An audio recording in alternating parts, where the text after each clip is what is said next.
श्री दर्शन सिंह चौधरी जी, आप कृपया इस विधेयक में माननीय सदस्य बोल रहे हैं।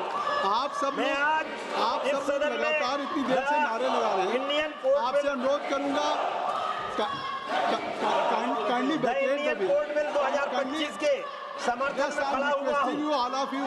दिल में विश्वास, आंखों में भारत के उज्जवल समुद्री भविष्य का सपना और जुबान पर जोश जो हमारे महापुरुषों की वाणी में रहा है।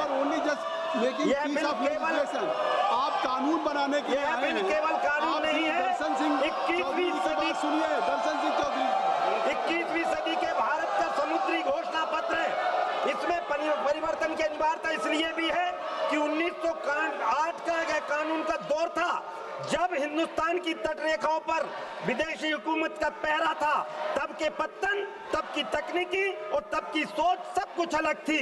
आज हम ऐसे भारत में खड़े हैं जहां माननीय नरेंद्र भाई मोदी जी का नेतृत्व में जो 855 मिलियन टन कार्गो अपने प्रमुख बंदरगाहों से संभालता है, जो सागरमाला के माध्यम से 5.79 लाख करोड़ की 839 परियोजनाओं को आगे बढ़ा रहा है, जो राष्ट्रीय जल मार्गों को सालाना 145.5 मिलियन टन का परिवहन करता है।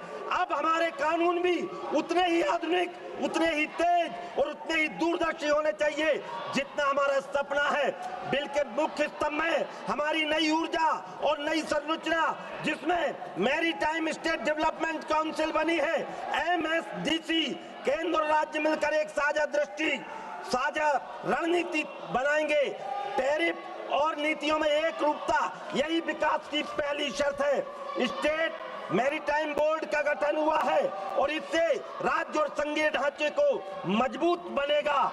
डिस्प्यूट रेजोल्यूशन कमेटी बनी है जिससे विवादों के 6 माह में निपटारे का इस बिल में समाहित किया गया है और हाई कोर्ट तक अपील न्याय में पारदर्शिता और समयबद्धता तय करती है। पर्यावरण की सुरक्षा इस बिल के महत्वपूर्ण बिंदु है, जिससे पत्तन का वेस्ट रिसेप्शन, आपदा तैयारी, प्रदूषण नियंत्रण, ताकि विकास ग्रीन भी हो और क्लीन भी हो। हम अंधेरे से लड़ेंगे और उजालों की ओर बढ़ेंगे। यह बिल उतना ही उजाला लाता है। यह पारदर्शी टैरिफ, स्पष्ट नियम और मजबूत संस्थाएं नई राह दिखाती है। इसलिए समुद्री शक्ति का पुनर्जागरण 7500 किलोमीटर लंबे तट पर यह केवल समुद्री रेत नहीं है, यह अवसरों का स्वर्ण द्वार है। ये दुनिया को जुड़ा कंक्लूड कर रहा हूं सर 1 मिनट में। यह क्योंकि लहरों से डरकर नौका पार नहीं होती और कोशिश करने वालों की कभी हार नहीं होती। और इसलिए मैं निष्कर्ष कहना चाहता हूं, माननीय अध्यक्ष महोदय, इस बिल से एकीकृत दृष्टि, संघ राज्य समन्वय, निवेश का भरोसा और पर्यावरणीय संतुलन चारों में संगम देता है। हमको कदम मिलाकर चलना होगा, लक्ष्य अभी प्राप्त होगा।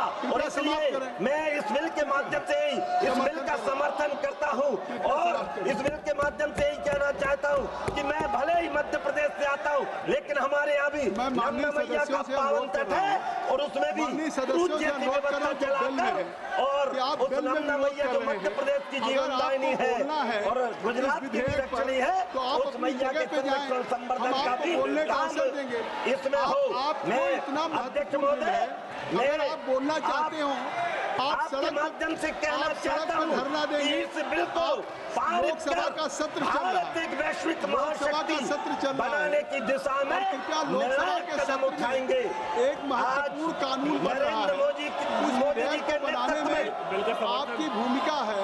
तो मैं चाहूंगा कि अगर आपको नरेंद्र मोदी जी के नेतृत्व में आज हमारी समुद्री सीमाएं मजबूत हुई है और इसलिए मैं इस बिल का समर्थन करता हूं और विपक्ष से भी अपील करता हूं कि आओ देश हित में इस बिल के समर्थन में आओ और राष्ट्र को आगे बढ़ाने में सहयोग करो। इन्हीं भावनाओं के साथ धन्यवाद अध्यक्ष मोदी, धन्यवाद। आपसे अनुरोध कर रहा हूं, कृपया इस महत्वपूर्ण बिल पे अगर आप में से कोई बोलना चाहे तो आप इस सदन को आप इसको व्यवस्थित करें, आप इसको खाली करें, मैं अलाउ करूंगा।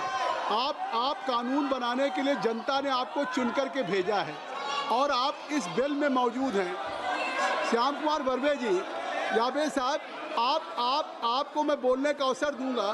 कृपया दीपेन जी, आप इन लोगों को कहिए व्यवस्थित करें। मैं इस विधेयक पे सबको बोलने का अवसर दूंगा।